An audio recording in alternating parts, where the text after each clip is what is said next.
A lot of the tools you pay for don't email invoices. You have to go find them yourself. Tailride's Edge add-on does that in one click.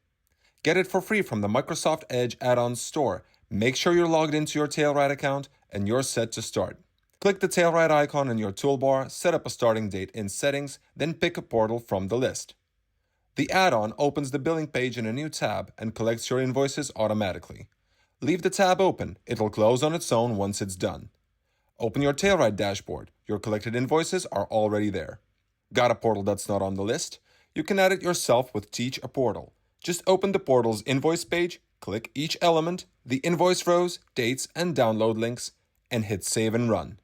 If you'd rather not do it manually, go to Settings, AI Assist. Add your OpenAI, Claude, or Gemini API key and hit Find with AI. It will handle the mapping for you.